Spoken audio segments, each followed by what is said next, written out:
क्या हिंदू धर्म में सिमुलेशन, मल्टीवर्स, टाइम डायलेशन और साइक्लिक नेचर ऑफ टाइम की बात की गई है? आइए आज हम ये पता करते हैं। सबसे पहले हम बात करते हैं साइक्लिक नेचर ऑफ टाइम। हमें रामायण में एक पात्र मिलते हैं काकभूषणी। उनके बारे में बताया गया है कि उन्होंने 11 बार रामायण और 16 बार महाभारत देखी है। मतलब और उन्होंने हर बार जब ये देखा तो कुछ अलग अलग तरीके से देखा। एंड रिजल्ट अधिकतर मतलब सेम आया है, जैसे राम जी का रावण को मारना, रावण का मरना या फिर कौरवों का हारना, ये सब तो फिक्स, लेकिन कुछ कुछ चीज़ें उन्होंने डिफरेंट देखी। जैसे बाली सुग्रीव को मार देता है, और कभी कभी रावण का वध सीता मैया के द्वारा होता है, तो कभी कभी हनुमान जी उसे मार देते हैं। इस प्रकार से तो इससे हमें पता लगता है। और यही नहीं, काकभूषणी जी ने यह अलग अलग यूनिवर्स की रामायण और महाभारत देखी है और अलग अलग युगों में देखी है, क्योंकि उन्होंने मतलब राम जी से ये बून बेनेडिक्शन वरदान प्राप्त है कि मतलब रामायण और ये महाभारत बार बार देख पाते हैं।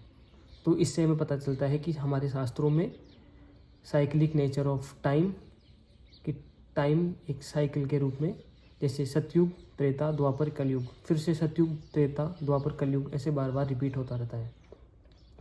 और हम जानते हैं कि जैसे राम जी ब्रह्मा जी के एक दिन में एक ही बार आते हैं, और ब्रह्मा जी के ऐसे एक दिन में 1000 बार सतयुग, त्रेता, द्वापर युग और कलयुग आता है।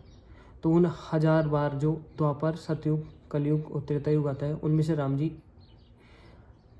मतलब एक ही दिन में एक ही बार आते हैं। वैसे ही महाभारत भगवान श्री कृष्ण है, वो भी जो नंदनंदन कृष्ण है, वो भी ब्रह्मा जी के दिन में एक ही बार आते हैं। परंतु महाभारत तो मतलब होती रहती है, मतलब हर चतुर्युग में होती है।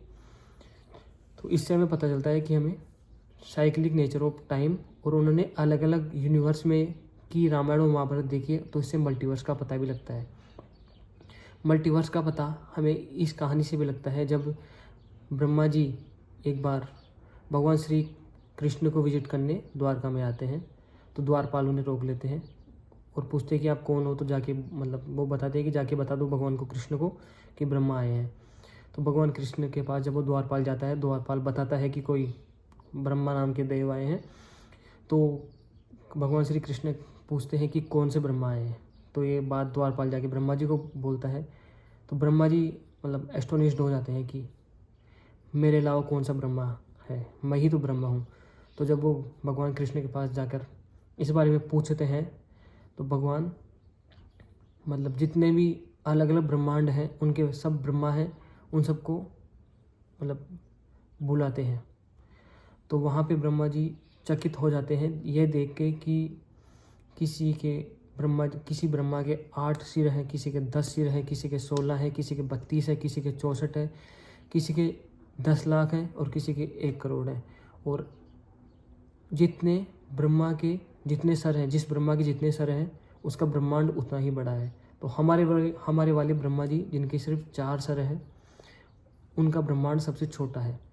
तो इससे भी पता लगता है कि हमारे शास्त्रों में मल्टीवर्स के बारे में बताया गया है, जो आज क्वांटम मैकेनिक्स या क्वांटम फिजिक्स इसकी बात करती है।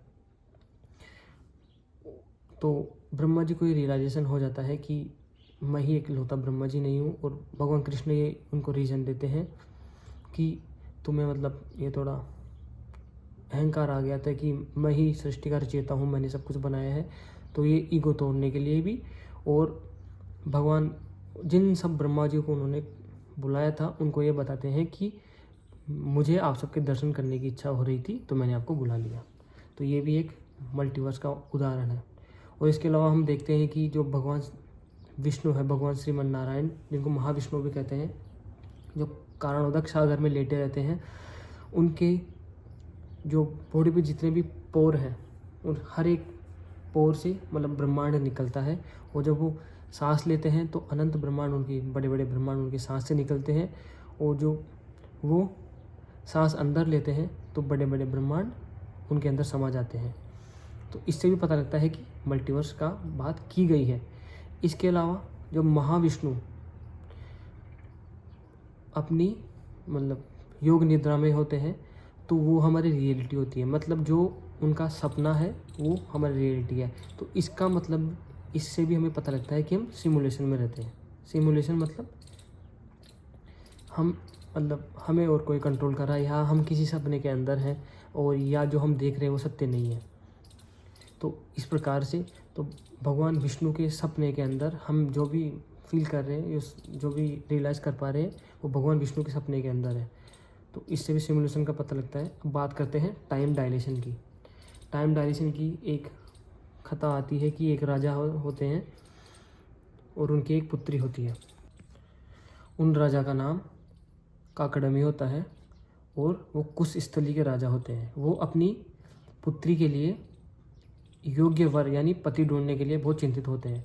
तो इस कारण से वो ब्रह्मलोक विजिट करते हैं, जहाँ ब्रह्मा जी से वो पूछते हैं कि मेरी मतलब पुत्री के लिए कौन सा वर सूटेबल रहेगा।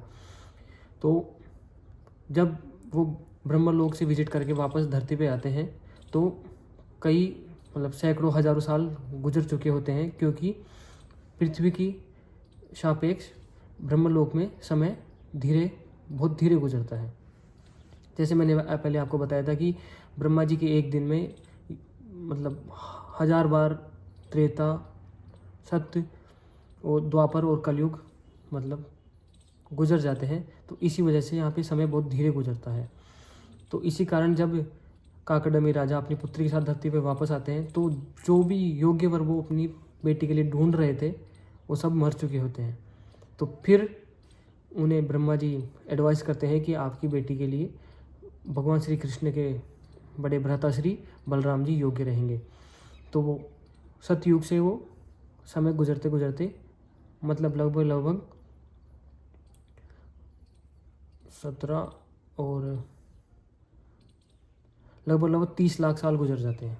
ब्रह्मलोक से यहाँ पे पृथ्वी पे विजिट करते हैं। तो फिर बलराम जी आते हैं तो बलराम जी का साइज़ बहुत छोटा होता है, क्योंकि कलयुग में लोगों का हाइट मतलब 6 फीट और द्वापर में 10 फीट, त्रेता में 100 फीट और ऐसे बोला जाता है कि सतयुग में लोगों का हाइट 1000 फुट होता है। तो रेवती जी उनकी हाइट होती है वो 1000 फीट होती है और बलराम जी 10 फीट के होते हैं। तो फिर ऐसा मतलब बताया जाता है कि बलराम जी अपने हल से अपना हल उनके कंधे पे रखते हैं और उनका हाइट अपने हाइट के बराबर कर देते हैं। तो इस प्रकार ये हम देखते हैं कि सिमुलेशन की थ्योरी हो, चाहे मल्टीवर्स हो, चाहे टाइम डायलेशन हो, या साइक्लिक नेचर ऑफ टाइम हो, ये सभी बातें जो आज साइंस में बताई जाती है सभी हमारे शास्त्रों में दी जाती है। और लोग ये आरोप लगाते हैं कि मतलब आप पहले ही क्यों नहीं बताते थे, आपके शास्त्रों में है तो। हम तो पहले ही बताते थे, परंतु जो है वो है, शास्त्रों में ये चीज़ दी गई है। मैंने आपको स्टोरी के साथ सभी का प्रमाण दिया है, इसलिए थैंक यू, धन्यवाद।